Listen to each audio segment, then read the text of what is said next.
Ага. Работа над циклом создали красочный, хоть и невероятно мрачный мир. Книга содержит множество уникальных Мгм. сцен, показывающих, какие зверства в церкви творится с простыми людьми, насколько гримдарк живет в империю. Многие другие авторы показывают жизнь в империуме более меренно.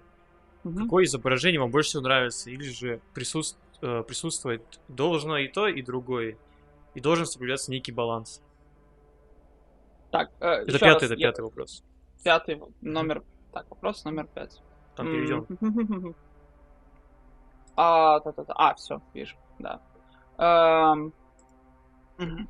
So yeah, so the question here is that the whole dystopian um, vision of Hydrofor and Imperium in general in your works in the Shiro's trilogy, it's extremely grim and extremely dystopian. And a lot of other writers, a lot of other creators in the Warhammer fandom, they have painted a more um, timid picture of the Imperium, not as totalitarian Mm. in its nature. So, what would you say is the perfect way to paint this Ooh.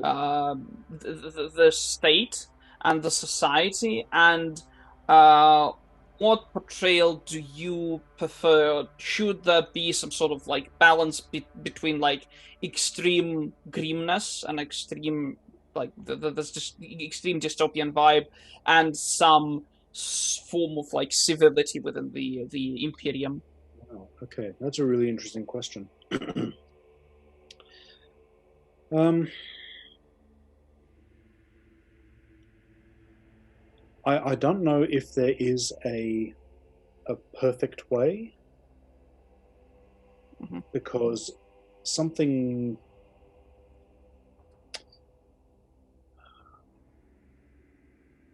like a novel or a short story or a game setting is going to work differently for different people, and people are going to come to it from different places, wanting different things from it. I don't know if the idea of there being a single perfect treatment of it um, is how I would sort of approach it. Um, let's see. When you were sort of elaborating your question, the thought that was going through my head was that um, however strange or terrible or foreign to us the Imperium is, with the way that it sees the world, with how it looks at the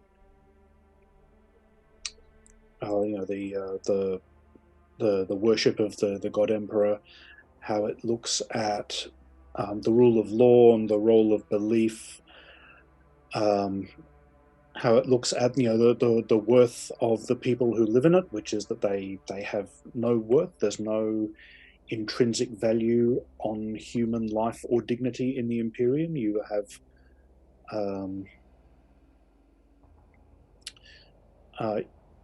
you don't have intrinsic worth. You have whatever worth is invested in you by your usefulness to the purposes of the Emperor, as expressed through the High Lords. However, and the way that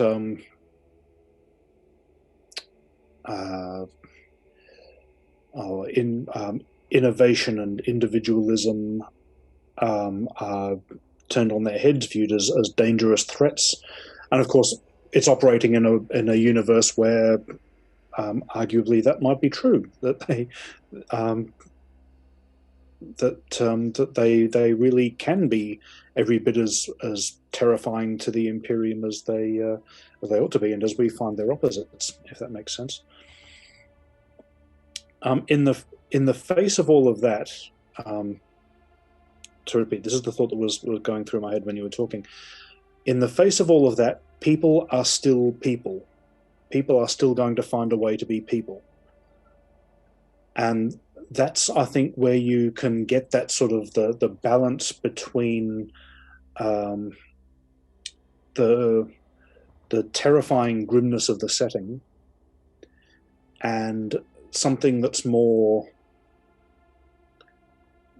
human and more relatable, and where you can get your moments of lightness so that the grimness doesn't become so unrelenting that it tips over into, you've probably heard the term grim derp, going from grim dark to grim derp, which is where the attempt to be really horrible and dark and hellish and dystopian, you guys, this is so awful and relentless, and it tips over into being comedy, into being silly, because the setting and the people in it stop working in any way that stands up to firmly enough to support any kind of storytelling.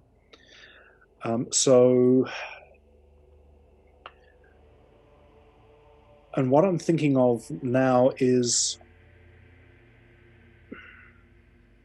again, that tension between the system and the people is another book that I read 2 or 3 years ago now, I think, and it was called Nothing to Envy, and it was a collection of stories that the author had collected, talking to North Korean defectors who had ended up living in the South, and talking about what their lives were like in that regime.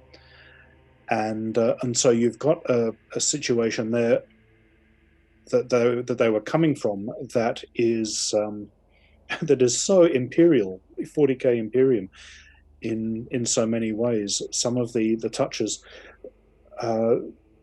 were honestly, one or two of them I actually thought, oh, I could steal that for a 40k story. There was one woman whose job in her district, sort of in her residential district, was to go around and check on all of her neighbors periodically, to make sure that they had a picture of Kim Jong-il, who was still in charge at the time. And the picture had to be of a minimum size, and it had to occupy a prominent wall in the house. And there couldn't be anything else on that wall. You couldn't have, the picture of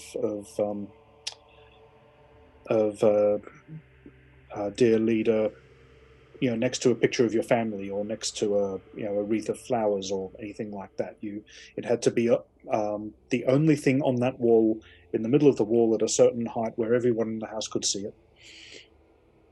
And I thought I could nick that. That will be a nice little touch for a story in the Imperium. Somebody whose actual job is to just go around and check on everybody's houses to make sure that the aquila, or the a religious icon or a portrait of one of the High Lords or whatever is sitting in the middle of its own wall.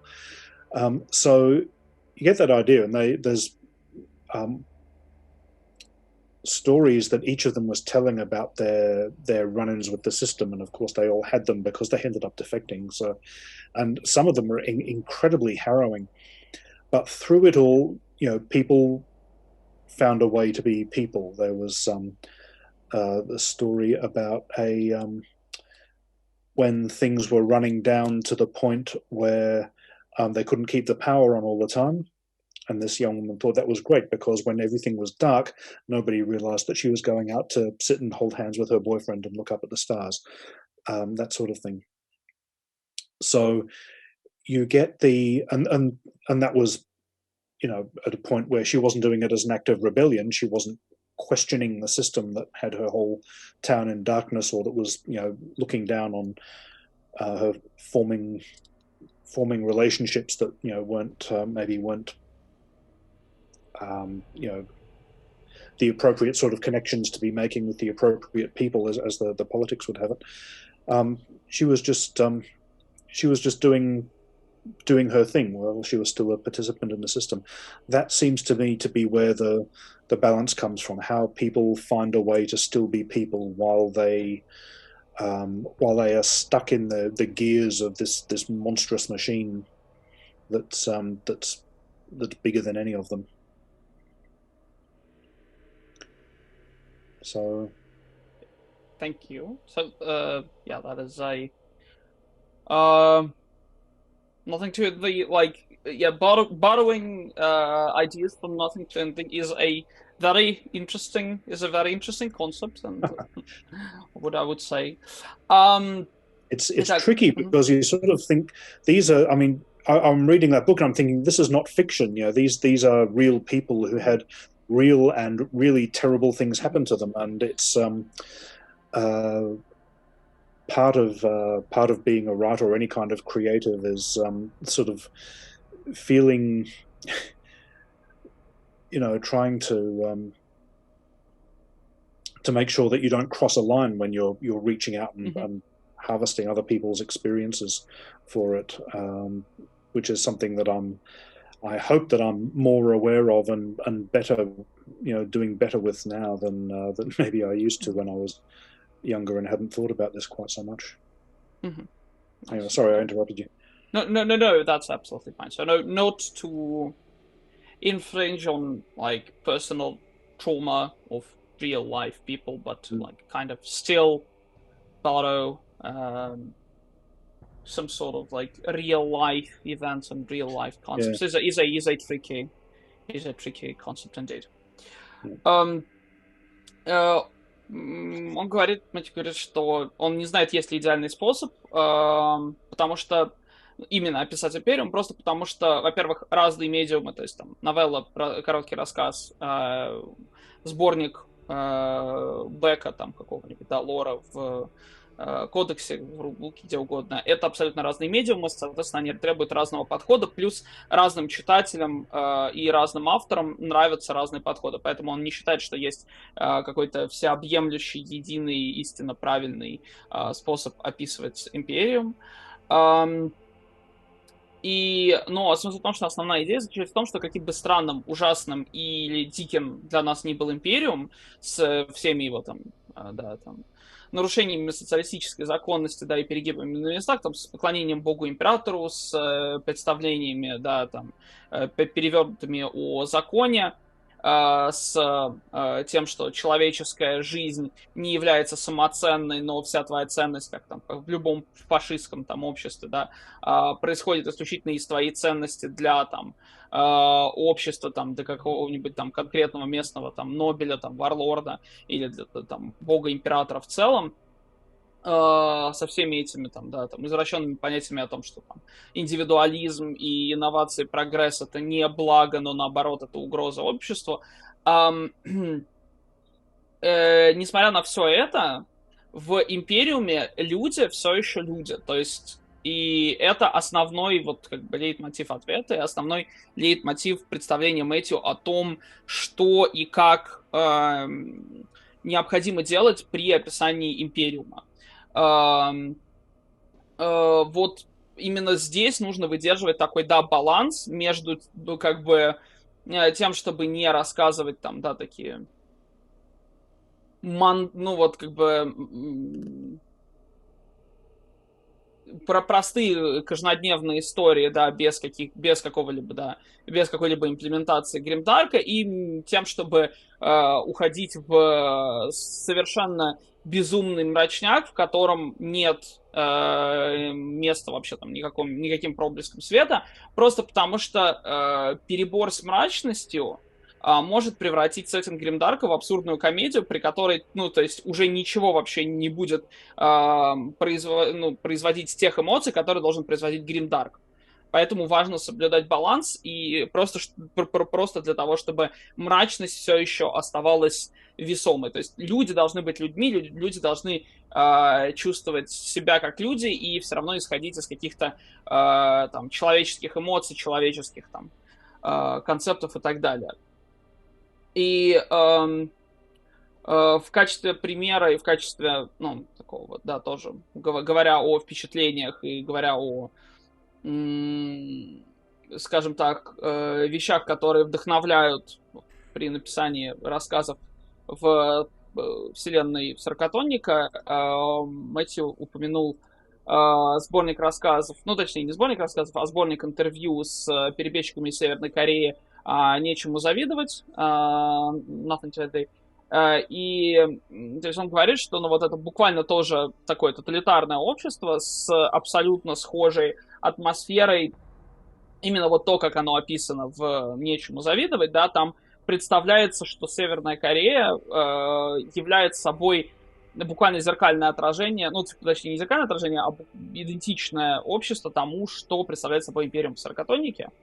И он говорит о том, что, в принципе, даже он думал о том, что, может быть, взять какие-то там истории эти и имплементировать их в будущие рассказы по Сорокатысячнику. То есть, например, там есть рассказ про одно из интервью с женщиной, у которой буквально была задача ходить и смотреть, висят ли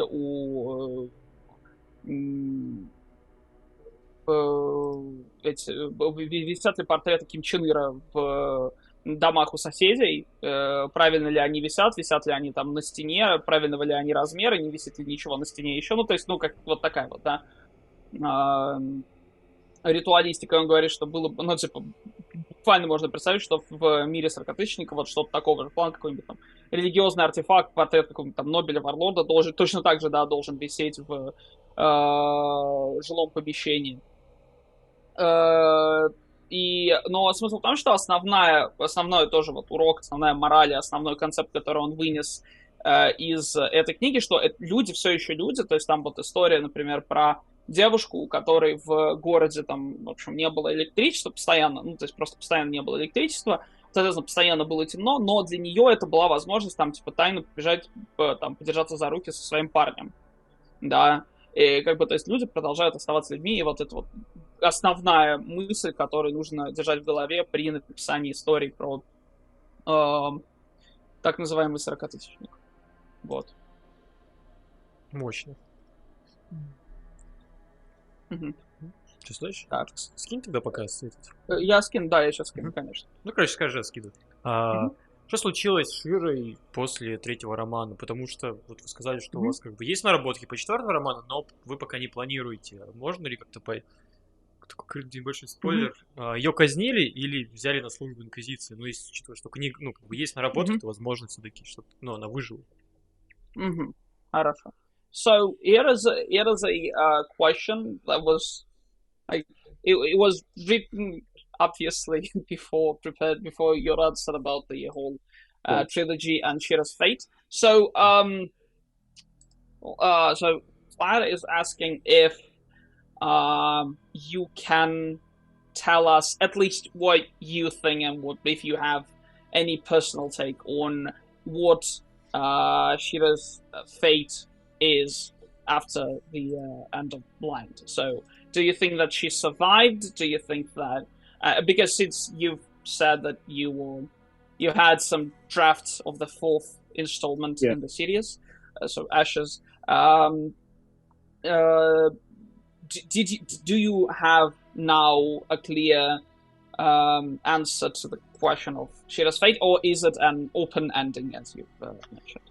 It's still kind of open-ended because what I had in mind was not so much about her. It was about I'd come up with an interesting situation on Hydrofer that that would have involved her, and I hadn't worked out anything to do with the character yet. So, in terms of her, I think the threads, I guess, that were going along there was the fact that the other, let me see, some of this I've thought about already. Some of these angles I'm thinking about for the first time now. The other senior arbiters in Hydrofer were very aware of her abilities and would not have wanted to lose someone like her if they could help it. On the other hand, the disaster that saw her, demoted and disgraced in the first place was, as I say, a huge, very public affair. Like I say, you had to have whole Navy squadrons scramble. There were fatalities with right through, a couple of different branches of the Adeptus. There were there was sort of wreckage and debris scattered all through the Hydrofer system that would have been caused nightmares for for shipping and navigation for ages. There was all kinds of unresolved mess, but with not just with the Navy, but with the ecclesiarchy, to a lesser extent the Mechanicus, all kinds of things. And Hydrofer being the absolute snake pit of politics that it is or was, you would expect that even noble families, syndicates, arms of the Adeptus who weren't directly involved would be taking the chance to try and get their oar in somehow to sort of play the events for some sort of advantage. So there's going to be a huge amount of scrutiny, and a lot of very, very powerful people are going to be watching this, wanting to make absolutely sure that the person who's been fingered as being responsible for this this horrible mess has paid the price, and that the arbiters are going to be very much on the back foot there. They're not going to have much room to move. They're probably going to be a lot of people who aren't going to be happy until until basically they produce Shira's head on a plate.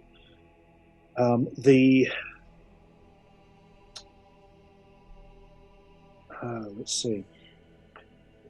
The Inquisition sort of seemed to come down on her side. You remember there's a conversation just before she's taking ship for Hydrofer again, where there's an inquisitorial envoy saying, well, you may have more friends than you know in higher places than you realize, so there might be some kind of intervention there. But the most interesting thing, of course, is that I was talking earlier on about the character angle with her, and the way that she herself is an absolute believer in imperial law in its absolute strictest form. I mean, she had utter contempt for the sorts of people who would try and play politics or manipulate it or wiggle out from under it and so on. She was. And it's been interesting to see fans and reviewers pick up on this in various places. She's actually almost a little bit unusual in the setting, in that she is every bit as prepared to see the full sort of stern weight of the law brought to bear on her as it is on everybody else. She is determined that she is going to be judged according to the same standards. So I can sort of imagine this scene where they some sort of trickery or intervention or special order or whatever gets pulled, and they take Shira out of the cell and say, well, here's your rank pins back, and we're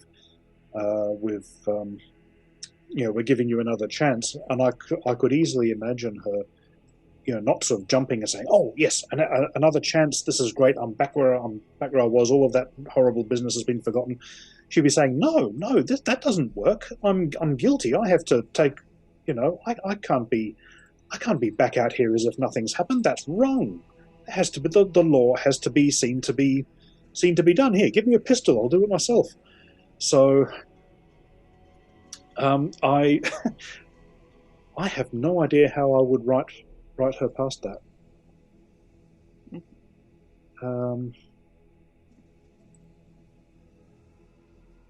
There would have to be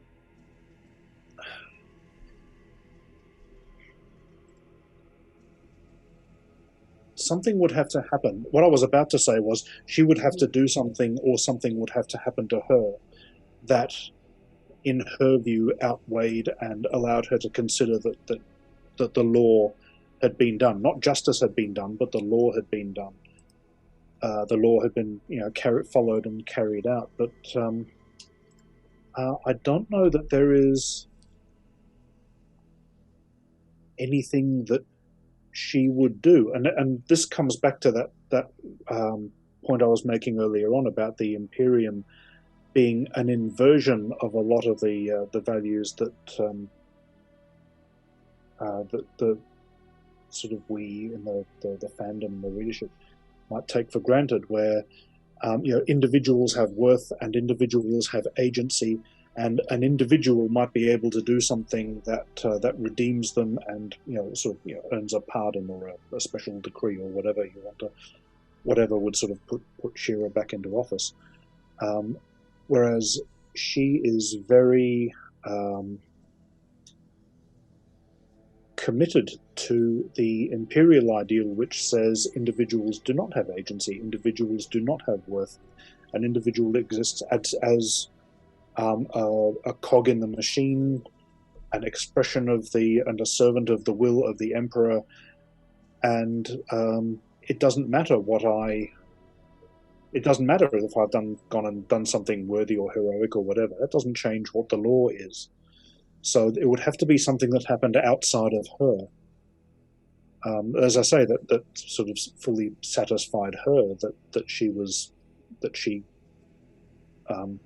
could move on and not have done, without doing further wrong in the law as she understands it. So for example, even some sort of special order by the Inquisition probably wouldn't cut it, because I can't see her going along with that with any peace of mind, because the Inquisition is the total opposite of how she believes that things should be run. There's no law with them. There's no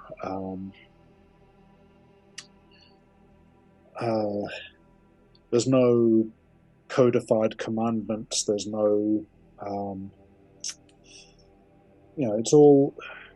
it's all inquisitors just sort of doing whatever they want and being able to, because they can wave an inquisitorial seal in people's faces, and that's not how things are done according to her. So if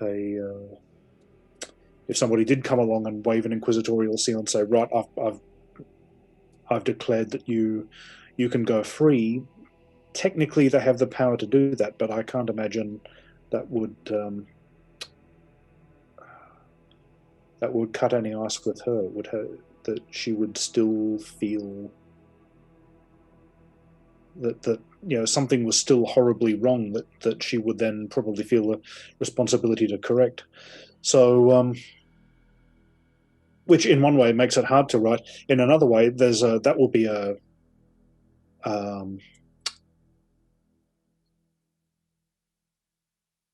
lovely character springboard for a whole huge amount of internal conflict that could drive a story. Because of course, the characters want to have easy lives where things go to plan, but writers and authors and readers don't want them to have easy lives, of course. So from that point of view, having that very thorny moral problem, as she would see it, to deal with would probably take her to some very interesting places. Mm-hmm. I don't know. That's about all I can think of to say about that at the moment.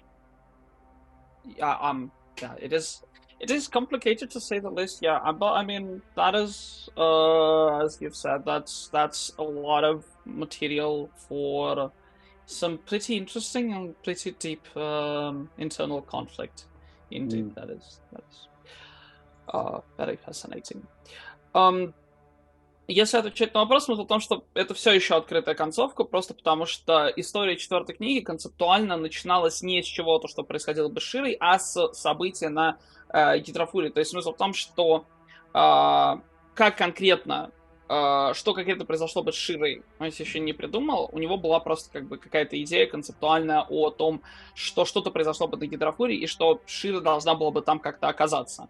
Смысл в том, что что с ней произошло, он, не может сказать, потому что он сам не знает. С одной стороны, другие старшие арбитры, они были очень хорошо осведомлены о ее способностях и не хотели бы ее терять. Но, с другой стороны, катастрофы, из-за которой ее, в общем, и осудили, она имела огромные последствия для целой системы, и было огромное количество из-за этого, из-за вот этой катастрофы неразрешенных конфликтов с Adeptus Mechanicus, с флотом и прочими заинтересованными лицами. И смысл в том, что все акторы, все заинтересованные стороны хотели бы поучаствовать в этом, чтобы заработать побольше политических очков. И смысл в том, что вообще концептуально проще все свалить на одного конкретного человека и подать вот ее голову на блюде, чтобы удовлетворить требования всех там политических акторов, которые... Глаза отпущения найти. Да. И, с другой стороны, инквизиция была на стороне Ширы. Мэтью упоминает, что один из инквизиторов говорит, что статут у тебя больше друзей, чем ты думаешь. Но смысл в том, что так как сама Шира является фанатичной и ярой последовательницей имперского закона, она представляется странной достаточно героиней для сеттинга, потому что она не просто готова этим законом карать других людей, но и готова сама страдать и принимать на себя полную ответственность в рамках вот этого извращенного, закона в Империуме, просто потому что она ярая, фанатичная его последовательница. И Мэтью не может, то есть он может себе представить совершенно спокойную ситуацию, в которой даже если бы ее как-то смогли спасти из всей этой передряги, то она бы сама запротестовала и сказала, что закон нужно исполнять. И дальше он там говорит, что она бы сказала что-нибудь типа «дайте мне пистолет, я сама все сделаю». И смысл в том, что что-то должно было с ней произойти такое, что заставило бы ее посчитать, что законность, именно не справедливость, а именно законность, свершилась, чтобы она могла себе простить и почувствовать, что она свободна. То есть, грубо говоря, для нее важна не сам концепт именно справедливости, а тот концепт справедливости, который заложен в законности Империума, в законе Империума. Соответственно, для нее важнее выполнение закона, чем какой-то там абстрактной справедливости. Законность правил. Да, абсолютно. И то есть мы знаем, что индивиды в нашем мире, они имеют агентность, они, то есть понятно, что там человеческая жизнь самоценна. В Империуме и в представлении шире о мире, о вселенной, и о законе тоже, у индивидов нет ни агентности и самоценности жизни, то есть, грубо говоря, само по себе. И смысл в том, что даже если бы она сделала что-то, что вот в наших глазах ее бы простило, то есть в ее глазах этого бы не произошло просто потому, что именно вот эта законность не была исполнена, все прошло не в соответствии с этой абстрактной законностью. И даже специальный приказ инквизиторов не спас бы ее от внутренних убеждений, просто потому что инквизитор — это полная противоположность того, что закон в представлении шире из себя представляет. И инквизиторы вообще представляют собой полную противоположность того, что закон является собой представление шире. То есть инквизиторы приходят, машут своей этой инквизиторской печатью и говорят что я здесь закон. Я здесь закон,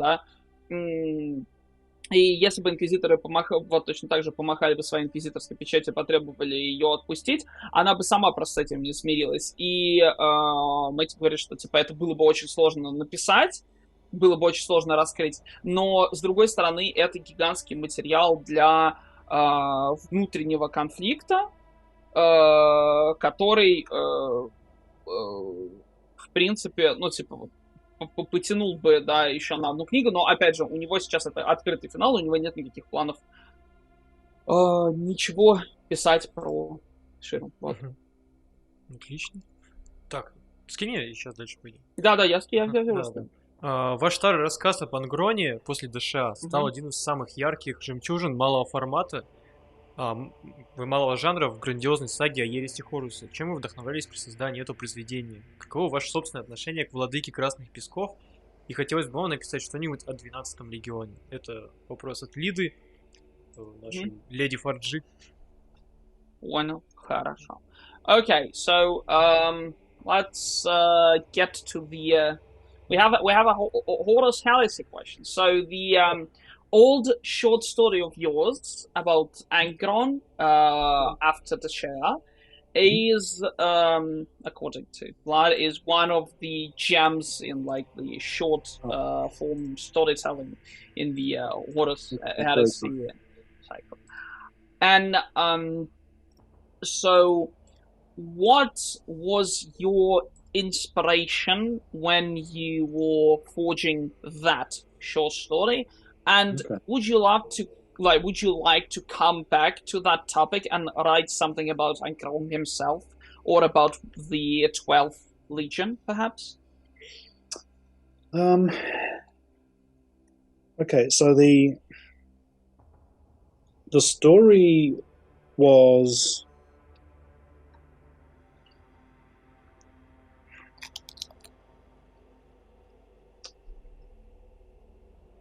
Again, I'm just sort of casting my mind back at it. So once there were a few books into to the heresy, Black Library started planning a short story collection. They did approach me and asked me if I wanted to do a piece for it, and they suggested.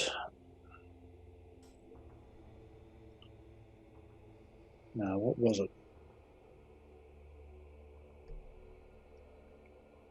I'm just trying to bring the name to mind. There was a piece of background about a book of chaos lore that. Libra Chaotica? No. So this was in Universe 1. So the. It was a book that Magnus. I think this is going by some very old memories. It's a sort of a side box in one of the actual game books, and it was about how Magnus had handed off this book to a lieutenant or something to make sure that it was kept safe. And then when this person sort of took it off into the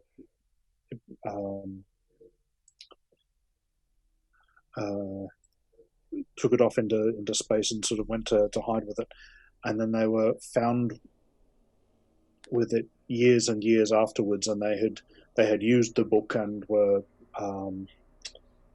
a very powerful sorcerer, but also thoroughly corrupted and sort of consumed from within by the magic and so on and so forth. This is going to bug me now. It was the book and the character both had a name. Anyway, point being, they suggested, hey, we've got this thing, and we thought maybe you'd like to do that. And I had done a little bit of thought of my own, and I sort of made a counter offer and said, look, there's something I'd really be interested to do, because there had been a little bit of detail about Angron and about how he'd been plucked off the battlefield and thrown in with his legion. And there was some stuff in the stories about how Khan seemed to be the only person who could actually calm him down. And I thought, there's something in there. There's a story in there. And I sort of pitched the idea about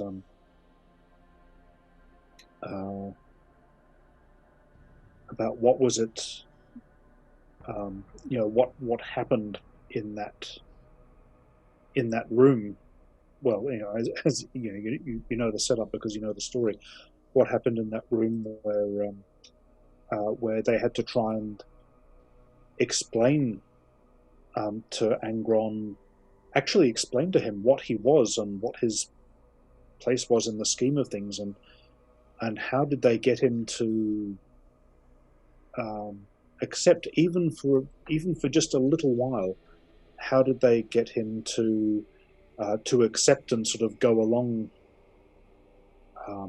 with it and actually say, "All right, yes, I will take on this this leadership"? I thought that would be a fantastic moment, because it was small enough to do in a short story, and it was something that just for some reason it just really piqued my interest.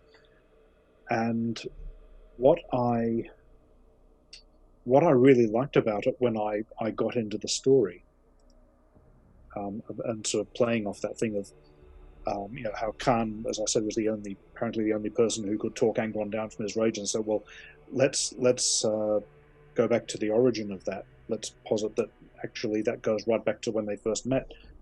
Khan was the one who talked Angron down, and how that happened. And I found myself really enjoying the sort of the claustrophobic feel that it had, of these two people in a darkened room. No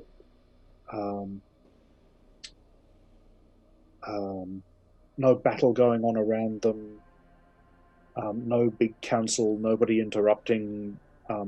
All each of them has is sort of their own words and their own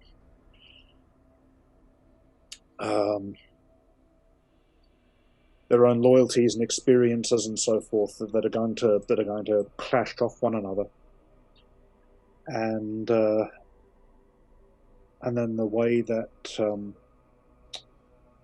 you see those values and those experiences come out, because Khan at this point is still loyal. I think I actually gave him a line, I am Khan and I am loyal, and that was a deliberate sort of wink to the fact that he then, he was introduced to us for the first time in the old Chaos Codex as Khan the Betrayer, the guy who's famous for turning on everybody. I don't know what the game rules are like these days, but there was a rule for the very first version of Khan that he would deal a certain amount of hits in combat, and if there weren't enough enemy models to allocate those hits to, you allocated the rest to his to friendly units nearby, because he just spun around and waded back into his own people.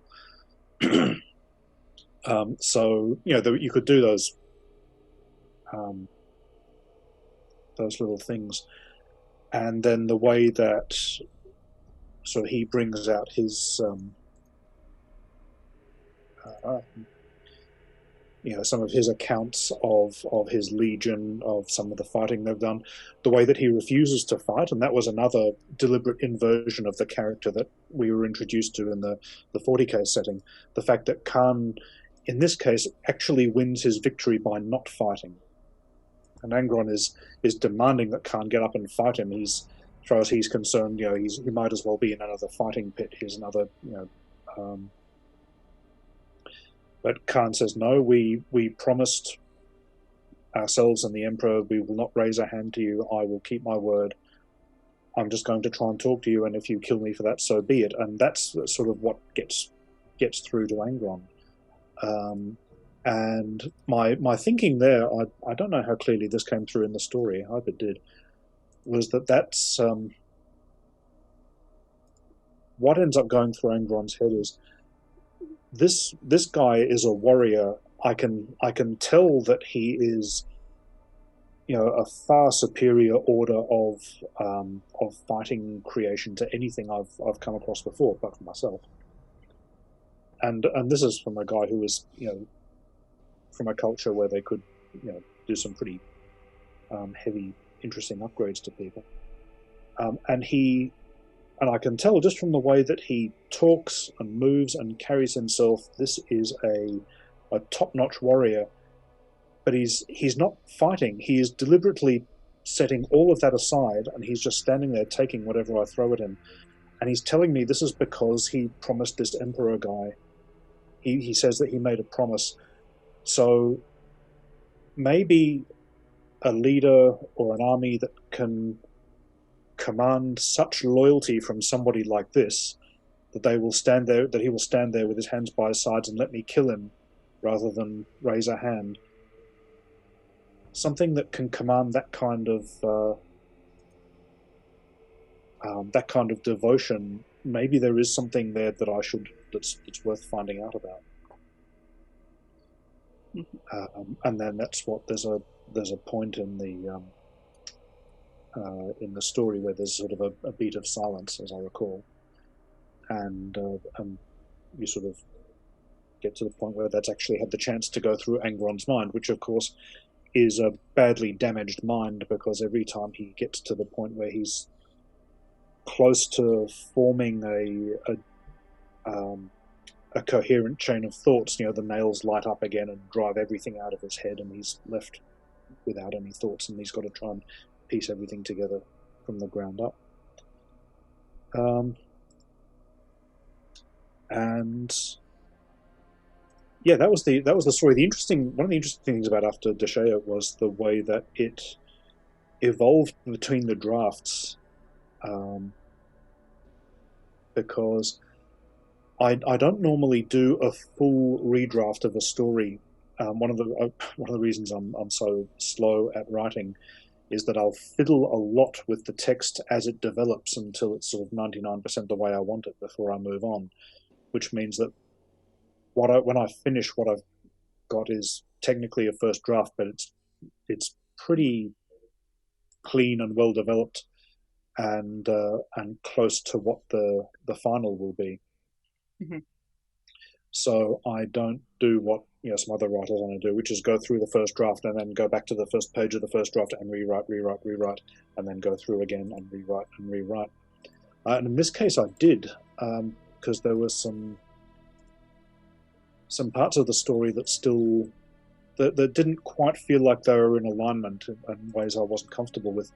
And what was interesting was that the way that a lot of the stuff that seemed to really catch on later just sort of came out of nowhere in the second draft, and I wasn't necessarily expecting them. So the term "the butcher's nails" popped up in the rewrites. I remember in the first draft, Angron is actually, he's looking at Khan's head and he's talking about, you don't have any cortical implants, you don't have any cerebral modifications, because that was sort of the way that they'd been referred to up until then.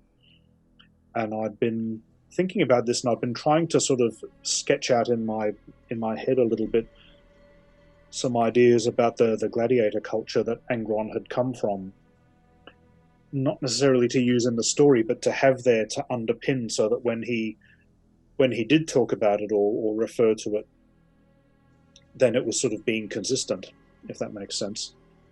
Mm-hmm. And I can remember thinking they wouldn't. This sounds too technical and clinical, coming from the way that I've given him those speech patterns.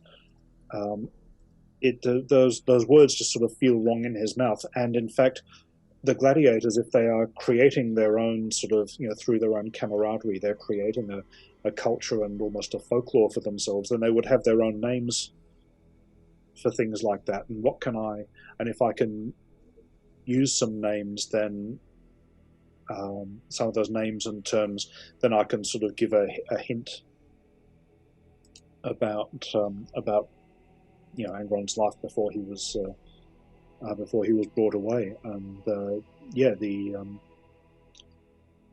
when I started to think about what else he could call these things that were stuck in his head, the butcher's nails, I think, was the first term that came up, and it immediately just sort of clicked. It just felt absolutely right, particularly because it contrasted with, because I've described the cerebral augmetics that the high riders used as like lace or frills or threads, very, very fine stuff that Angron describes, tearing loose and wrapping around his fists. So nails seemed like an appropriately brutal kind of contrast if we're talking about making the terms sound different. So the butcher's nails and then the triumphal rope around his body, there were a few bits like that. The story that Khan tells about fighting alongside the Iron Warriors was sort of grew as well.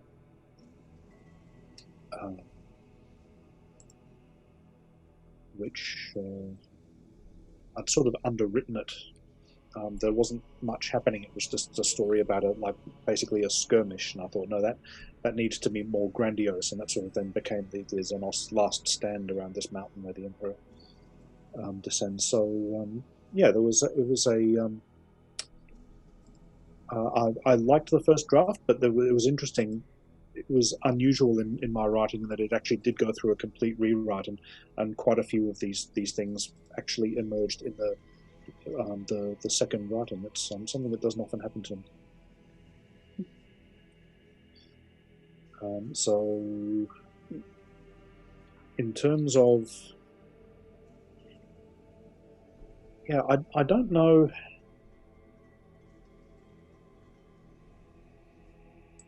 I don't know if I would go back and do more stuff. I have only ever done one other heresy piece, which was a tiny little micro story called Vorax, which was actually for one of the Advent calendars a few years later.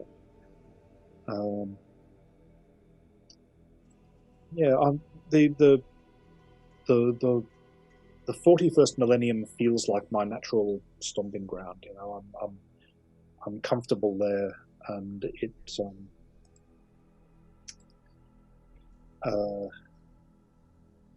sort of captures me in a way that the heresy kind of doesn't so much. And I don't know if I would go back and do more heresy stuff.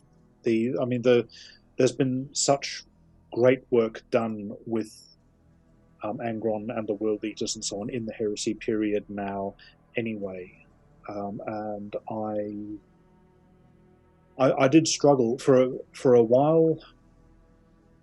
We had been talking about a follow-up novella for Urdesh for the World Eaters, and there was going to be, and again, the name of the world has gone out of my head, but this was another campaign. It was actually Crusade era, not Heresy era, that had been mentioned in the background already. Oh, again, it's going to bug me now that I can't remember the name. But it was a you might remember it when I describe it. The World Eaters and the Ultramarines were fighting side by side to bring a planet to compliance, and the World Eaters basically go off the chain pretty much at Angron's command and just utterly butcher the planetary population, while the Ultramarines are still sort of hanging back, saying, no, we can win this tactically and militarily, and sort of bring this planet to compliance, bring it into the Imperium, do everything by the book because they are who they are. And they then watch as the World Leaders go rushing past them and just commit this horrifying atrocity. And this was meant to be one of the first times that the sort of thought went out when the reports about that campaign got out, that wait a minute, something is actually really, really not right with these guys.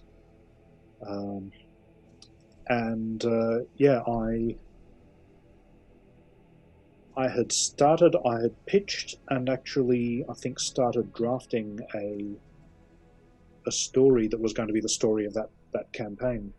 And I remember I stalled badly on it, and that was not finished, and I can't remember why now. Apart from the fact that I had stalled badly on it. And then I proceeded to do other things, and then as I say, the World Eaters got picked up and carried on very ably. I mean, the stories that we then got about them in books like Betrayal and so on.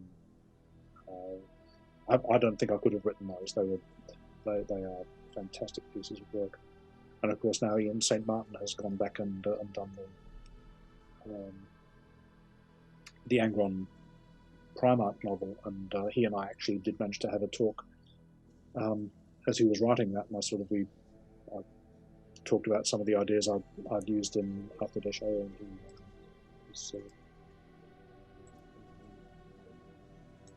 I think he was kind enough to contact me and ask about. So, and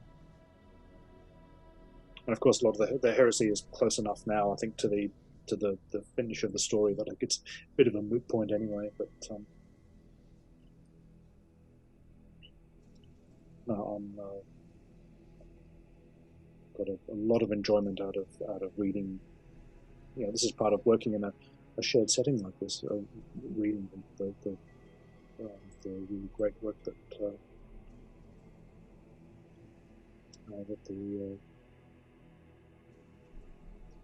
team has gone on to do with those. I can move on to do other things as well. So, World Eaters are in good hands, so that people to other creators says you're confident that they will provide grand work in the genre. Итак, смысл в том, что когда Black Library начали собирать авторов для сборника рассказов по Ересь Хоруса, то они написали Мэтью и сказали, что у них есть идея о том, чтобы Мэтью написал рассказ о том, как у Мэтью вылетело из головы название и имена. Магнус передал какую-то, важную, колдовскую книгу одному из своих, подручных /лейтенантов, чтобы ее сохранить. И смысл в том, что этот служащий Магнуса забрал эту книгу, спрятался где-то, и он через некоторое время его находит. Он стал очень мощным чародеем, но он при этом полностью порабощен хаосом. И вот про этот сценарий, да, вот про эту историю ему предложили написать, но смысл в том, что Мэтью сам сказал, что у него есть другая идея для рассказа, вот для этого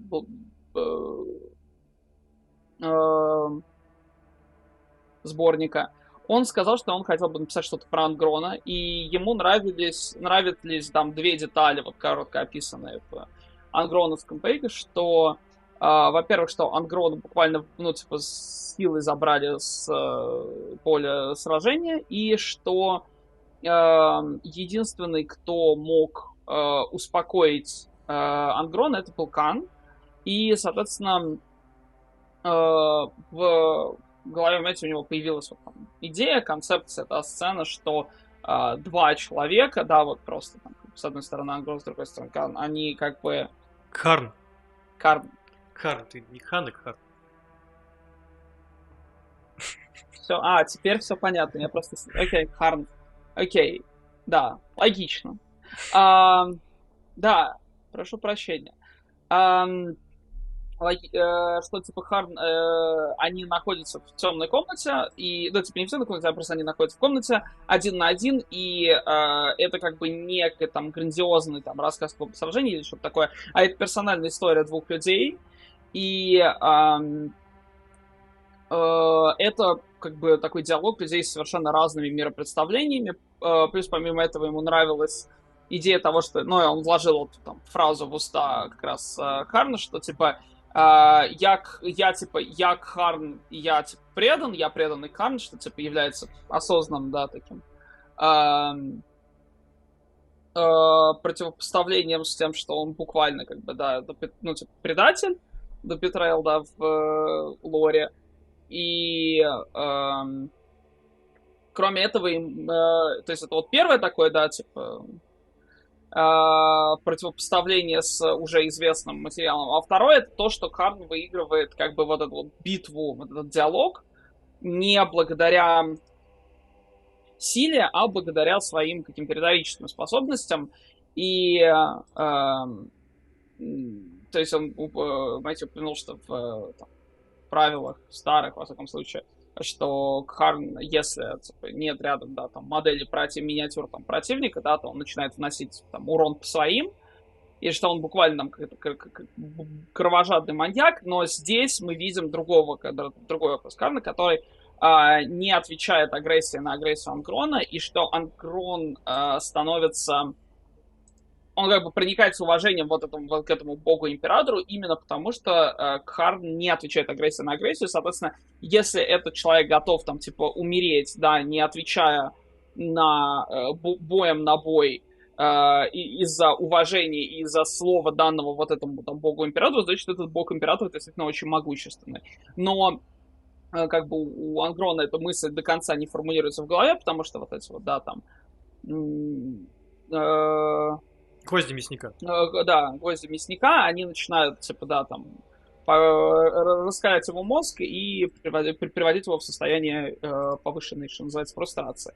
Вот по поводу гвоздей мясника, то как раз здесь это один из немногих случаев, когда Мэтью переписывал целиком прям от начала и до конца рассказ, то есть он обычно, ну, типа, вносит именно вправки в текст, или по ходу текста где-то останавливается, начинает переделывать, переписывать какие-то вещи, а здесь именно вот целиком, с самого начала был переписан фактически рассказ с первой страницы, и термин «гвозди мясника» появился именно в одной из, ну, именно в переписке, в одной из, ну, типа, в одном из переписок, потому что в оригинальном рассказе Ангрон говорил, что у Кана нет имплантов, и что это не очень сильно не соответствовало бы образу той гладиаторской жестокой культуры, в которой Ангрон вырос. То есть должен был быть термин, который бы соответствовал жестокой, ну, типа, беспощадной натуре ну, типа, вот, мира, в котором Ангрон вырос. И история о том, как Кхарн сражался плечом к плечу с Железными войнами, она тоже выросла из переписок. Именно вот момент того, как они там, да, последний рубеж обороны на холме, и тут спускается. С кем переписки? Переписки, в смысле, переписки... переписки рассказы. Да, переписки все понял, я думал, с кем-то переписки. Не, переработки, прошу прощения, переработки. Вот. Он, смысл в том, что типа, по поводу потенциального возвращения к фигуре Ангрона 12-го легиона была идея о новелле сиквеля, как раз которая должна была бы быть после короткого рассказа, но смысл в том, что для Мэтью 41-й миллениум — это родная почва, ересь его так сильно не цепляет. И плюс, помимо этого, он не знает, вернется он к ереси или нет, но смысл в том, что он говорится, что про пожирателей миров в цикле написано как бы очень хорошо и очень много, то есть он как бы «Предатель», изумительная книга, «Ангрон», замечательная новелла, и вот как раз по поводу Ангрона при работе. Да, по поводу при работе как раз с Мэтью переписывались, мы писали, спрашивали как раз про вот его короткие рассказы, про то, как он видит образ Ангрона, ну, то есть... и у него была идея о новелле сиквеля про кампанию во время, ну, типа, как бы, Крестового похода, о том, как ультрамарины и пожиратели миров, они вместе, как бы, да, оккупируют планету, и тогда, как ультрамарины, будучи ультрамаринами, они там, типа, следуют там цифре и букве закона, то пожиратели миров просто срываются с цепи и устраивают там, ну, натуральный геноцид. И Мэтью работал над черновиком истории об этой компании, но он его забросил, причем он не помнит уже почему. И смысл в том, что он, ну, типа, он говорит, что он, скорее всего, ну, типа, он не знает присоединиться, ну, напишет он когда-нибудь что-нибудь о ереси или нет, но, как бы, цикл ереси уже в любом случае почти завершен, и ему, помимо этого, очень нравится работать в таком медиуме, в котором существуют другие авторы, которые пишут о тех же самых историях, просто потому что он, ну, может видеть, как какие-то его там идеи, наработки или вещи, которые он бы хотел увидеть, да, воплощаются в жизнь. Вот. Интересно. Что, дальше переходим уже к новинкам, к новой книге, к Урдешу. Мы обожаем ваши книги по Арбитру. Стоит ли нам читать Урдеш? Будет ли он чем-то похож, ну, именно на цикл про Арбитр? Может. Я думаю, может, давай объединим со следующим вопросом, потому что они, в принципе... Да. И следующий, да. Почему так долго велась работа над книгой? Что заставило вас отстать от Апнета? Ведь планировалось примерно одновременно выпустить романы. Понятно. Okay, so the question about the newer works. So the lad says that he loves your Arbiter books and that he has a question if they are in tone, in nature, similar to the Urdesh. And he also asks why. What was the reason behind you taking extra time to wrap up your work on this project? Because as Vlad understands, you and Abnet, you were supposed to release your works more or less simultaneously. Yes. So what was the reason you're taking some extra time? Yeah, it did take a long time. And without going into too much detail, the few years that it ended up taking for Urdesh involved some very demanding times in some other aspects of my life, which made it very which did not make it easy to be writing at the same time. So it was that very much slowed and for some periods stopped the writing of that book,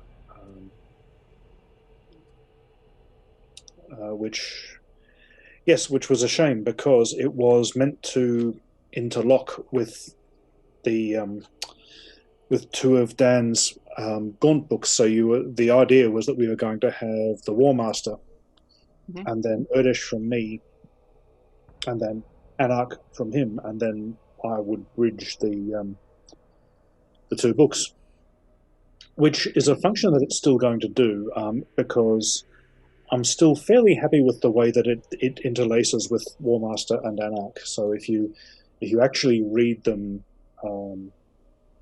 in that order still, you should be able to see where, there's a character in one book who mentions, there's this, we need to pay attention to this thing because this has just happened. You think, that's because that just happened in that book. And then a character arrives in that book and you think, that's because they're arriving now and saying this because they just sort of left that book and showed up. So there are those connections are still there. What I was trying to do was actually get a scene where the books directly crossed over. We sort of tried to maneuver this in, and we couldn't. We ended up not quite managing it.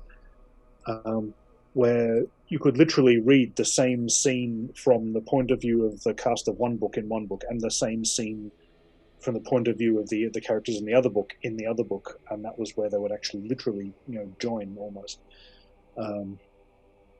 Couldn't quite get that to work, unfortunately, but I think the sort of the synergy between those books is still going to be there for people that want to sort of go back and compare notes, or of course for new readers who are coming to it. In terms of its tone and how it works, actually no, Urdesh is quite a departure from the Arbiter's books, which were very much sort of the home front of the Imperium. They were set on a world that it was very heavily militarized. It was a major battle fleet base, but it was a long way away from any large-scale active military fighting, and it had spawned an extremely rich, comfortable civilian population and civilian aristocracy, and all of these institutions that had grown up, and so that's what provides a lot of the drama and action and so on there, as you know. And Urdesh No, it's completely opposite because I had done a lot of that kind of stuff. I mean, I'd done the Calpurnia trilogy, and then Junction, which the Necromunda book, which had a lot of adventure stuff, but was also about the sort of the social the impact on the community and how that sort of unraveled of what was going on around it in the Underhive. There was I did a detective book for Fantasy Flight Games in the middle of all this called Strange Flesh, which was again, it was a cyberpunk kind of thing, but again it was all about the police work quickly gets into these sort of high-flying corporate intrigues and betrayals and layers of lies and so on. So this is a deliberate change away. I actually wanted to set all of that to one side and actually just see if I could do a book of real sort of, full-on, two-fisted, guns blazing action. It was great fun just to try and actually do something so unlike what I normally do. It felt different, but well, I guess we have yet to find out whether how well I did with it. When you read it, you'll be able to tell me. But so the tone is quite different, and there's some levels. There's a little bit of that stuff, sort of wrangling between commands and some betrayals and some politics, if that word doesn't sound too weird, between two different factions of the antagonists. I'm trying to not give away too much here in advance, but this was sort of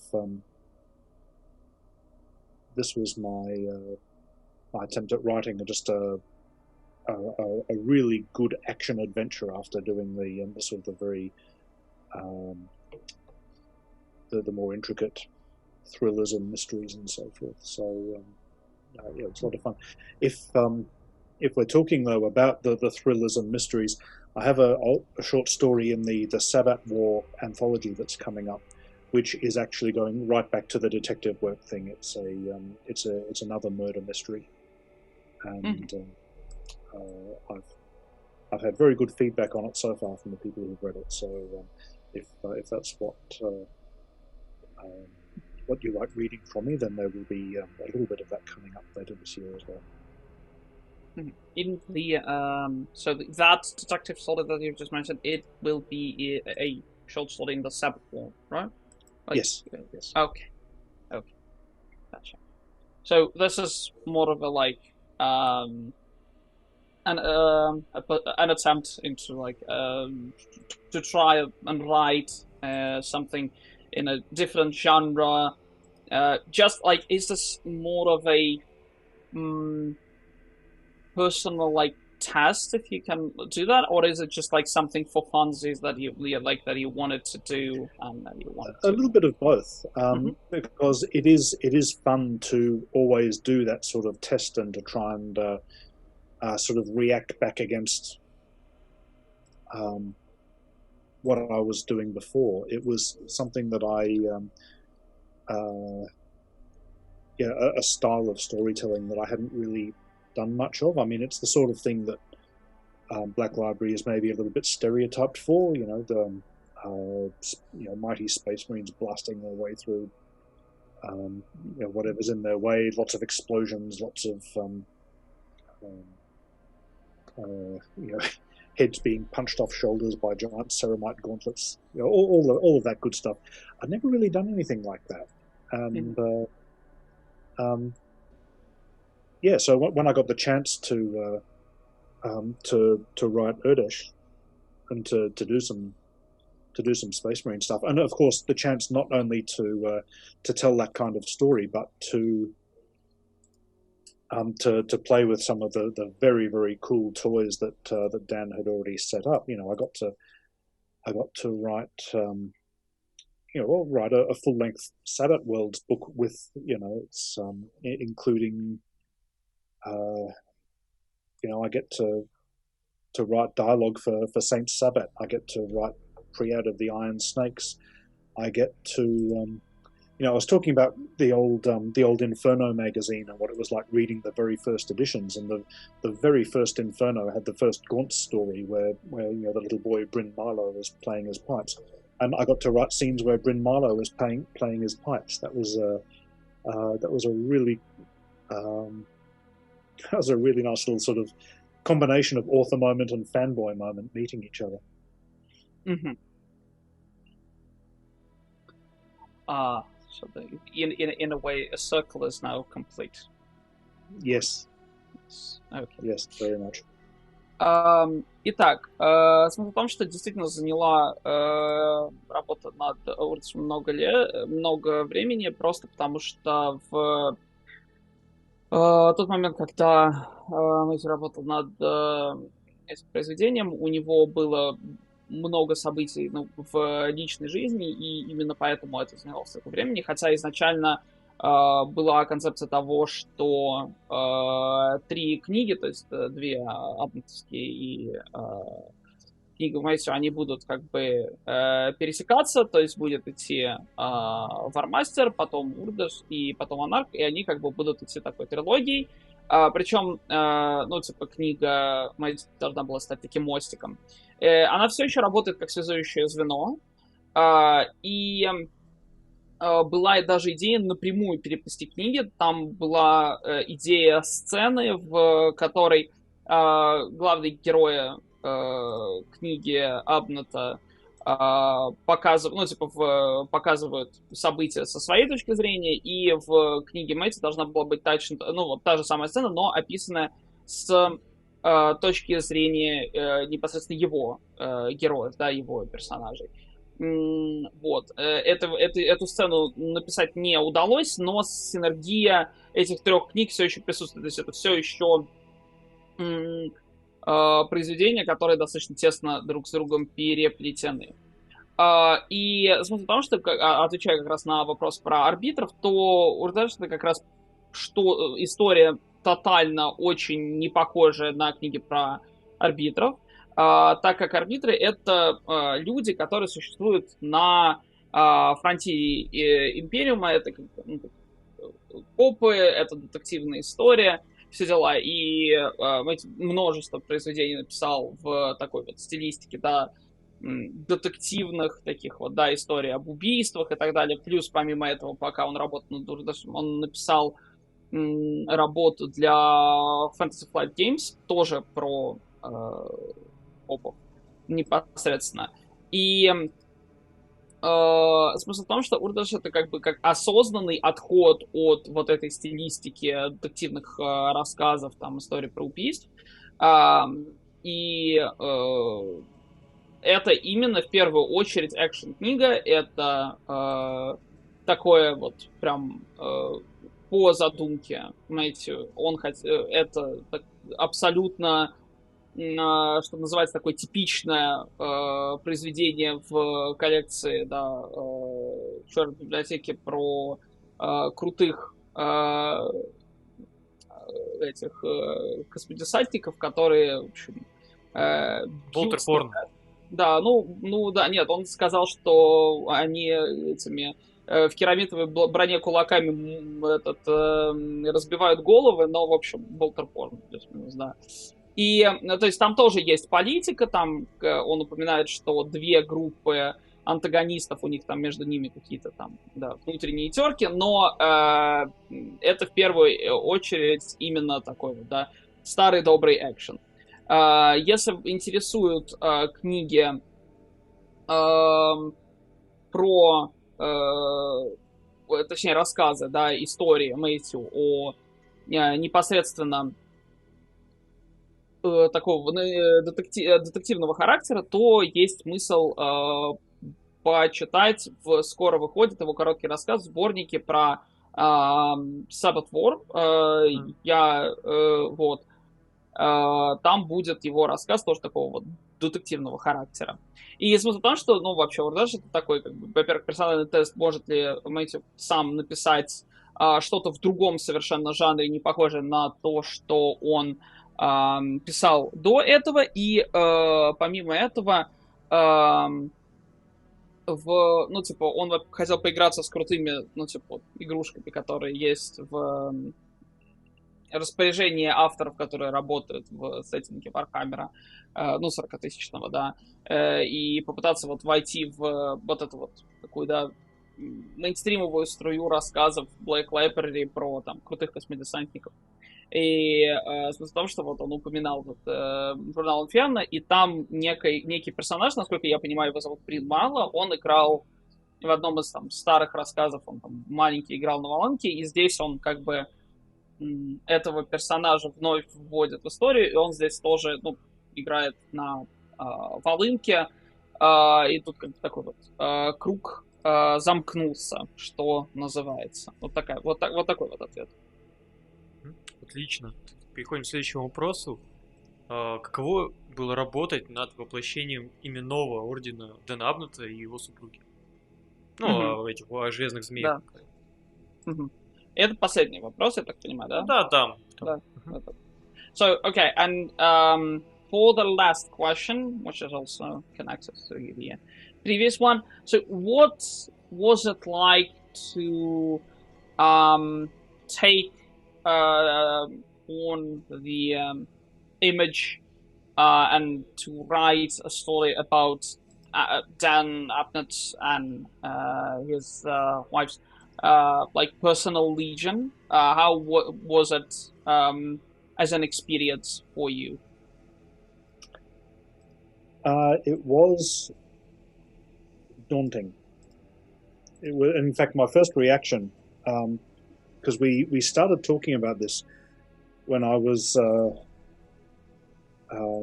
when my partner and I were visiting the UK, which was in 2014, so God, 7 years ago now. You're right, it has been a very long time to finish. And yeah, so we were visiting with the Abnets, and we'd been talking about what we were working on, and the War Master and Anarch thing, and they had been saying that they had an outline worked up, and there was this plan to have at the same time as the War Master and Anarch, they were going to have a second book, an Iron Snakes book, set elsewhere on Urdesh. Dan made the point, I think he's sort of brought it up in interviews, that the thing with War Master and particularly Anarch is they're very sort of inward looking. They really sort of zoom in and concentrate on what is going on with Gaunt's ghosts in amongst themselves as they're stuck in the command facility at Eltath. It's not sort of outward looking, showing them interacting with the wider war. So I think he had it in mind to sort of balance that by showing while you've got this very sort of concentrated, confined set of events going on with Gaunt and the War Master and so on at Crusade Command. Let's have another one that actually shows how the broader war for Urdesh is going. And so they had that idea. We were talking away. We're out at dinner actually, at a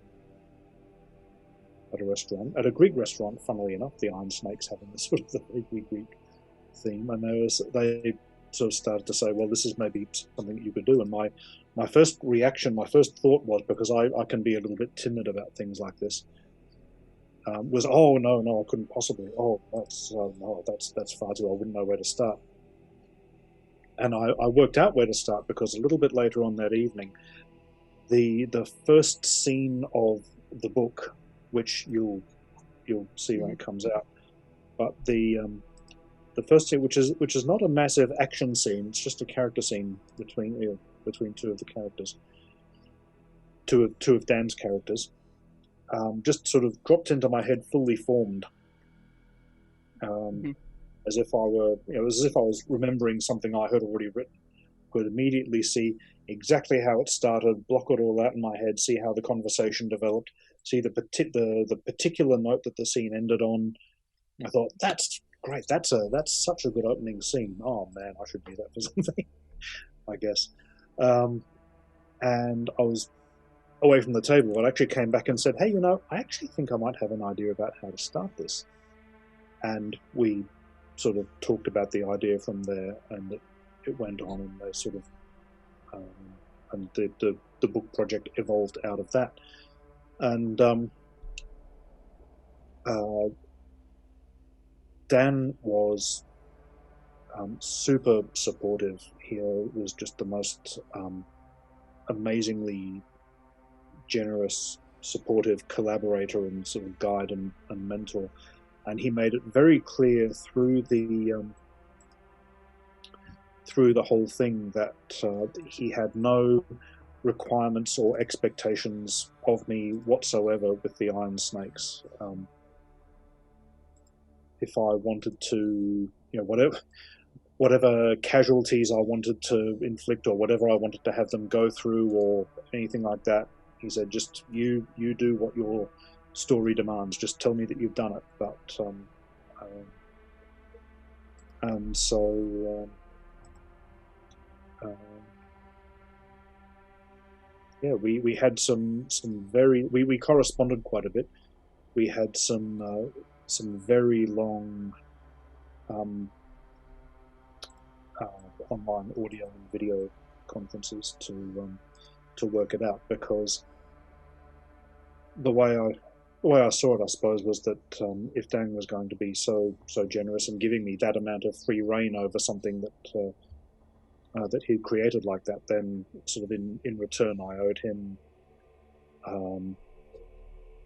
sort of input and making sure that he knew exactly what I was planning to do, and was and that I wasn't going to tread on or break anything that he had that he might have planned. But I don't really think that we clashed over anything at all. It was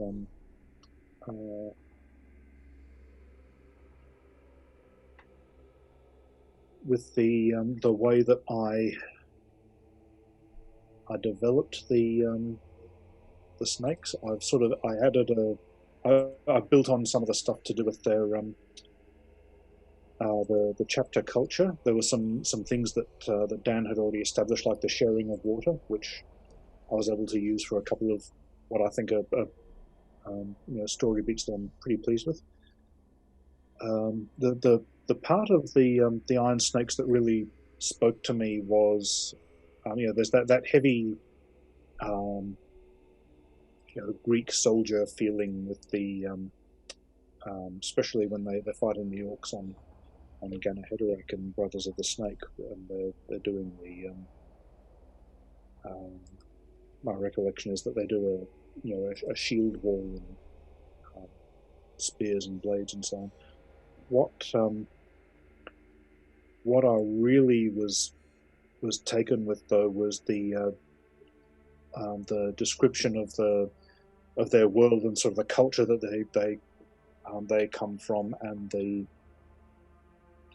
way that they're shaped by the sea. They come from a seafaring people. They're sea hunters.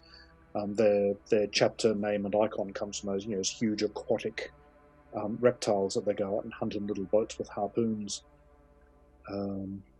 There's the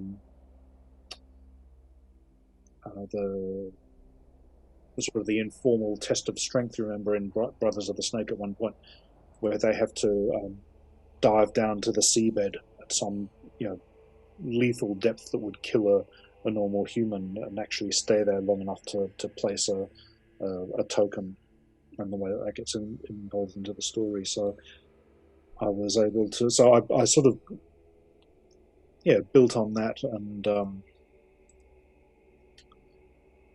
and with Urdesh having an awful lot of sea, I was able to use that part of their expertise and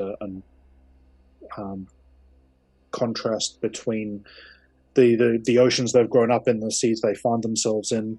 There's one sequence in Urdesh that takes place underwater, and very luckily, it turned out that somebody I worked with in the office at that time was a former salvage diver for the Navy, who was also quite interested in Warhammer 40,000 stories. So that was great. I had my own little consultant who could help me get all the underwater stuff right. So yeah, I mean, I say it was daunting. It was daunting at first, but it became exciting as I was able to sort of start taking the Iron Snakes through their battles. The book is not just about Damocles' squad. There are three other squads: Erasmus, Platanos, and Calliope squads, who all have their different roles and different specialities and slightly different squad cultures. And something that was fun to try and build on a little bit was the way that the Iron Snakes don't have a company structure. The whole chapter is actually, we've got this really horizontal structure of all of these just individual squads, and each squad has its own lineage and stories and a lot of autonomy. That each squad can decide for itself whether it participates in an undertaking, in a campaign, and so sort of hinting at the different specialities and sort of the different traditions and habits that each squad develops and the different ways that they have of doing things. So the more I wrote, the less daunting it was, and the more exciting it was as I got to sort of branch out and start doing more with them. So I hope that I've done them justice, and I hope, again, to take a phrase from Dan, he talks about being able to use the toys, but then putting them back in the toy box for somebody else to then take and use. And I hope that I've done something cool with the Iron Snakes and put them back into the toy box in a condition that people will be able to do more cool stuff and have more fun with them and tell more stories and with them going forward. Mm-hmm. Thank you. Итак, в общем, смысл в том, что опыт этот в целом был достаточно такой обременяющий, что называется. И когда Мэтью и его партнер поехали в Великобританию получается, 7 лет назад, в 2014 году, они посетили там число админтов, и они пошли поужинать в греческий ресторан. И уже на тот момент велась, Абнет уже вел работу над своими книгами, и подразумевалось, что истории Вармастера и Анарха — это такие замкнутые истории, смотрящие на локальные события, то есть это грубо говоря, такой очень изолированный взгляд на конкретные, локальные события в рамках глобальной войны. И у Дэна была идея о том, что, и у Черной библиотеки тоже, что необходима история, была идея об истории, о войне на Урдеше в более таком глобальном, таком титаническом масштабе.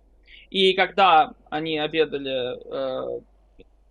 ужинали в греческом ресторане, и здесь как бы такое совпадение, потому что у Железных Змей у них такой вот весь их антураж, вся их эстетика это греческая, да, то Дэн предложил взяться за работу над этой историей, которая рассказывала бы о войне на Урдеше в более глобальном масштабе. И изначально Мэтью не очень хотел за это браться, не потому что это ему было неинтересно, а потому что он боялся, что он не сможет это не сможет должным образом воплотить это в жизнь. Причем это происходило во время как раз беда. И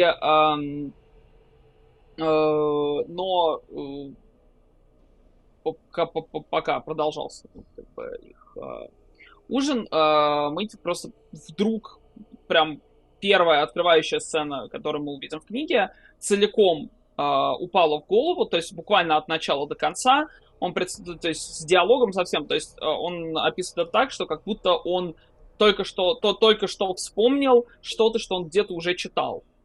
И, соответственно, Мэтью, который, изначально не хотел за это браться, он сказал Дэну, что да, вот, слушай, у меня тут есть идея для открывающей сцены. Ну и, соответственно, он принял этот проект, принялся за работу над Урдешем. И Дэн, он очень поддерживающий соавтор. У него не было по отношению к работе Мэтью, у него не было никаких требований, никаких ожиданий. Они много переговаривались, у них были длинные звонки, были длинные видеоконференции. И вот, насколько мы поняли, у них вообще не было ни разу никаких противоречий. И что касается непосредственно проработки Легиона Железных Змей, то какие-то были взяты уже непосредственно у Дэна, то есть, например, про вот как бы то, как они делят воду. Какие-то вещи он придумывал сам, и основной, опять же, антураж, основная эстетика — это вот такая вот эстетика греческих воинов. Например, одна из сцен сражения с орками, там буквально такая вот картина греческих условных там гоплитов, да, которые с щитами, да, стоят щиты, и через них там держат копья. Ну, то есть что-то такое вот в классической, да, элладской традиции, да. И родной мир у змей — это как бы водный мир, и там есть такая культура охоты на амфибий, и поэтому, так как на Урдеше там, океаны, моря и все прочее, очень много воды, это было довольно важно. То есть, например, знаете, упоминает тот факт, что обряд инициации на родном мире змей — это нырок под воду и с необходимостью положить какой-то предмет в какую-то там подводную пещеру, ну или просто какой-то там вот, да, под водой где-то. И он каким-то образом это будет интегрировано в историю, не совсем понятно, не раскрывает как. И, кстати, вот этот вот момент, связанный с нырками под воду, его консультировал его коллега из офиса, бывший военный ныряльщик и по совместительству большой фанат 40-тысячников.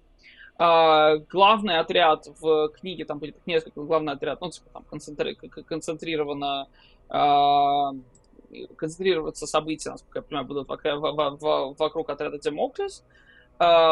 И у всех отрядов в книге, и у всех отрядов вообще, в принципе, у Железных Змей, у них абсолютно индивидуальная своя культура. И в целом, это был такой, скажем так, очень ответственный и тяжелый опыт, но Мэтью кажется, Мэтью надеется, что он хорошо прописал Железных Змей, и он надеется, что он, по выражению Дональда, что он взял как бы игрушки, поиграл с ними и положил обратно в коробку. То есть, чтобы другие авторы могли использовать эти же самые игрушки. И больше мы узнаем в грядущей книге. Вот. Круто. И вот такой заканчивающий небольшой вопросик. То есть, получается, что вы вернулись в 40к, так как у нас последняя книга. То есть, вот Урдеш — это новое, а большой очень перерыв был. Узнать. Будет ли еще дальше писать что-нибудь? So a short follow-up question. So we can kind of look at Urdesh as a sort of a grand comeback to Warhammer 40k, and where can we expect more 40k stories in any way, shape, or form from you in the near future? I certainly hope Urdesh is grand. It feels like a grand thing from the inside, but having spent so long in it, I'm so deep in it that it's hard for me to tell. But as to whether it's a comeback, at this stage, I don't have anything in the pipeline with Black Library, nothing concrete planned. We've been corresponding, and I am still keen to do something for them. I know that they are still keen to do something with me. That is about as far as it's gone. I have some other projects and some other calls on my time at present, so there's nothing underway immediately. I have a few thoughts about shorter pieces.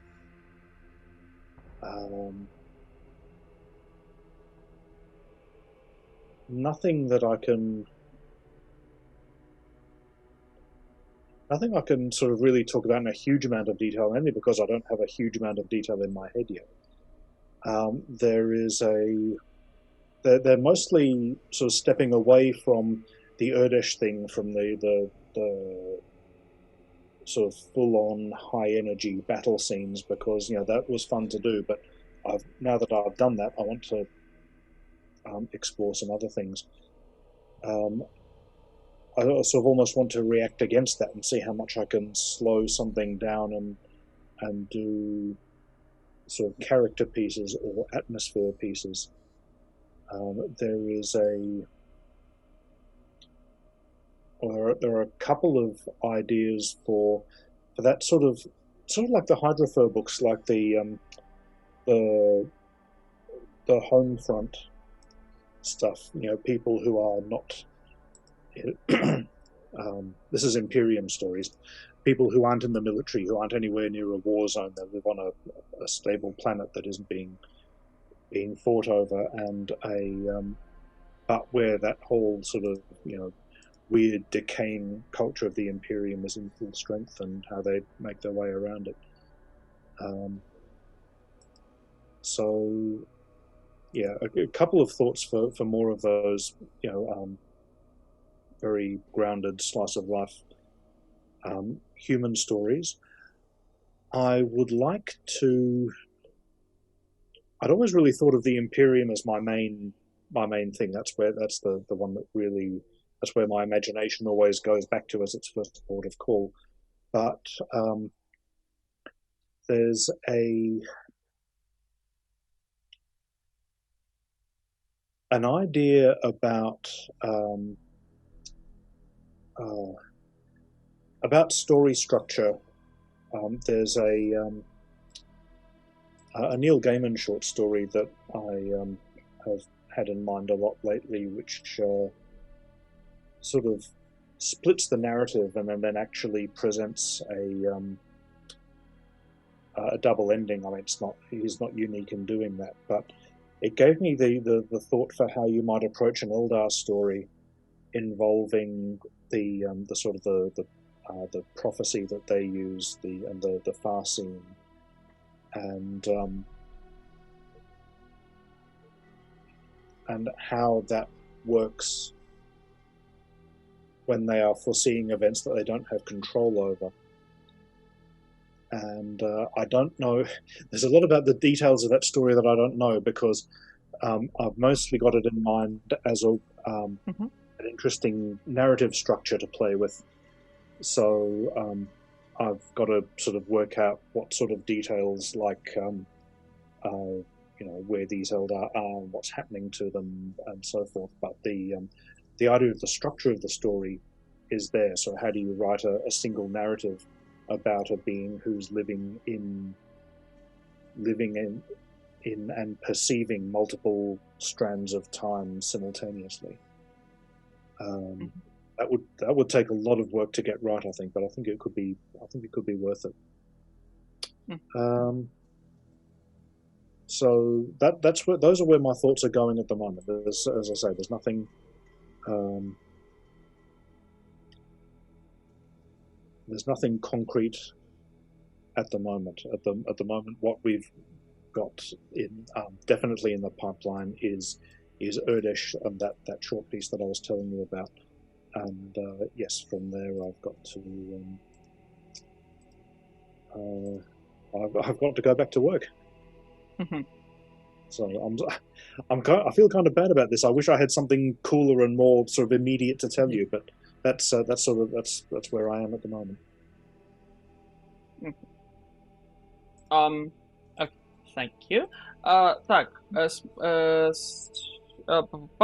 он надеется, что, во-первых, я сказал, что грандиозное возвращение, он говорит, что да, он тоже надеется, что Урдеш будет таким грандиозным возвращением, но это просто потому, что это такая достаточно большая монументальная книга, ну, во всяком случае, с его точки зрения, и вот исходя из его опыта написания, она таковой чувствуется. Никаких конкретных планов нет, никаких проектов на данный момент с библиотекой нет. Есть другие проекты не по 40-тоннику и вообще не по Warhammer'у. Есть у него, если говорить о непосредственно каких-то идеях, то у него есть несколько таких вот набросков, концептов, коротких историй, но ничего конкретного, никаких деталей, просто потому что ничего конкретного и детализированного у него сейчас в голове даже нет. И если бы отталкиваться от того, что он хотел бы написать, то он хочет написать что-то, что было бы в корне противоположным Дэшу, просто потому что он бы хотел отойти от батальных сцен, он бы хотел написать что-то, что исследовало бы персонажей, возможно, что-то вот более похожее на историю об арбитрах, то есть что-то об Империуме, о людях, которые не являются там частью военной машины. Кроме этого, он говорит, что Империум всегда был основой для его работ в 40-тоннике, но у него есть идея, основанная на рассказе Нила Геймана, где у него как бы идут параллельно две линии, и в этом рассказе есть как бы две концовки. И он говорит, что было бы интересно написать про такого же рода рассказ концептуально про видящих Эльдар. Как бы ему было бы очень интересно исследовать то, как существуют создания, которые одновременно видят несколько линий времени, несколько измерений, и вообще вот было бы интересно что-то вот такое про Эльдар написать. Но, опять же, ничего конкретного, это просто вот такие вот, да, наброски, концепты. Пока что вот ничего конкретного нет, но, в общем, скоро выходит Урдеш, и вот этот как раз короткий рассказ в Sabbath War. Вот. И это пока что, в общем, все. Ну, думаю, на этом можно заканчивать. Да. Я отдельно хочу сказать спасибо Мэтью за книгу «Перехламок». Можно? Окей.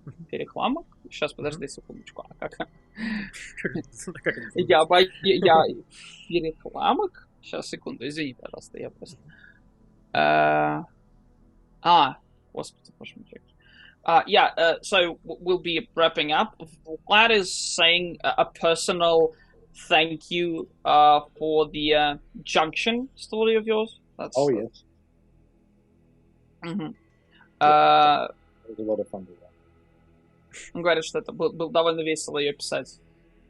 Так, что ты еще хочешь сказать? Нет, все, будем заканчивать. Да, и надеюсь, мы еще встретимся уже в формате не интервью, а подкаста, где можно будет общаться не только про Warhammer, но еще про разные темы, про книги, например, про фильмы, и обсуждать какие-то новости мировые и локальные.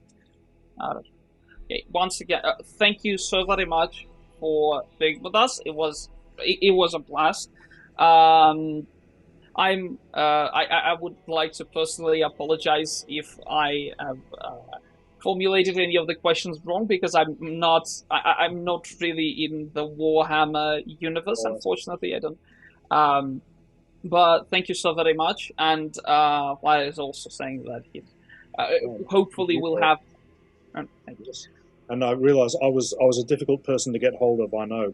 I took me a long time to answer messages, and then we had the time zone. So I very much appreciate you guys being so patient and so organised to get me on board like this. It's I've been very much out of the loop of the whole, writing, publishing, author thing for quite some years, as I said, while there was some other stuff going on. So this has been a lovely sort of way to step back into all of that. It's been a great welcome back into sort of getting moving on that path again. So I'm very grateful.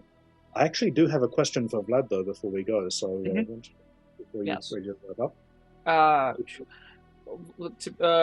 Во-первых, он говорит спасибо огромное, что вот, в общем, ждали, организовывали все это, потому что, понятно, как бы он долго отвечал на сообщения, там проблемы с временными зонами и так далее и тому подобное. И он говорит, что спасибо большое, потому что это такая возможность потихонечку втянуться обратно в писательскую там, жизнь и так далее. И у него у тебя есть вопрос персональный? Yes, and the question is... Okay, I want to know about that mask. It's from where I'm looking at the screen, it looks like it's sort of by his right ear.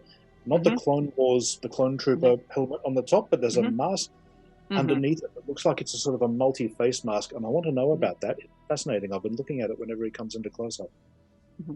Он спрашивает, что у тебя за такая трехлицая маска сзади висит? Что вот это, да? Что это такое? Это авторская маска, как вариация на тему короля в желтом из сеттинга мифов Ктулху Лавкрафта. So it's a mask made by a craftsman. It's an auteur mask, and it is sort of a auteur take on the King in the Yellow from the Lovecraftian Cthulhu mythos. Right. Wow. It's really effective. It's very striking. I mean, I was looking at it at a funny angle, and it was still every time. Sorry, Vlad, but every time he was talking, I was looking over. Russian orc, yes. Combined faces, yes, and the orc was always a goth, yeah. But and it reminded me actually of Archon Nadzibar from the Sabbath World stories, who had in one of Aaron Dembski-Bowden stories, and he had three faces. Wrapped around his head and three mouths, and he was screaming through all of them. But no, that's a real piece of work. I'm deeply impressed with that. Он говорит, что очень круто, ну, типа такая вот интересная маска, то есть он на нее с другого угла смотрел, она выглядит очень круто, и вот как раз был персонаж в одном из рассказов Sabbath War, у которого как раз тоже было вот как бы 3 лица и 3 рта, который все время кричал, и вот, ну, действительно выдающаяся такая работа, интересная маска. Вот. Да. Вот. И давайте напоследок, есть ли у вас какие-то слова, что вы можете сказать для российских фанатов? Да. Yeah, and as a wrapping point, do you have anything to say to the Russian speaking fan base in particular? Do you have like any closing words? In particular, okay. I have a terrible brain for this. I go blank as soon as I get asked for this. Let's see. Well, if you've been watching the interview, thank you so much for watching. It's been thank you for being the audience when I've sort of come back out into the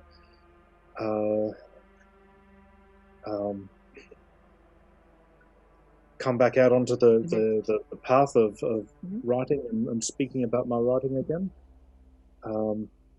It's I imagine that it can sometimes not be very easy having that remove of the language and having to wait for things to come through. So I'm very grateful for the Russian fandom being so patient with that and supporting the stories. I hope very much that that I can continue to produce work that make that patience worthwhile, and that you get excitement and enjoyment from. Thank you very much. Thank you. Thank you. Вот. И для наших российских зрителей, что, типа, во-первых, спасибо большое, что смотрели интервью, спасибо большое, что присутствовали здесь, и он хотел бы поблагодарить русскую фанбазу за то, что она такая, скажем так, терпеливая, просто потому что, понятное дело, что язык, да, является определенного рода барьером, и не сразу возможно как бы получить работу, то есть произведение, потому что уходит время, и благодаря этому, вот как бы, точнее, за это он вот нас благодарит, и, в общем, да, надеется, что все там как бы новые произведения будут там выходить как можно скорее. Да. Ну что, спасибо, что пришли. Тогда до встречи, до новых встреч. Надеюсь, не прощаемся. До свидания. Goodbye. Okay. Good night, guys. Good night. Так, мы чего, мне все выходить? Или? Да, все. Все, давайте. Bye-bye. 3, 2.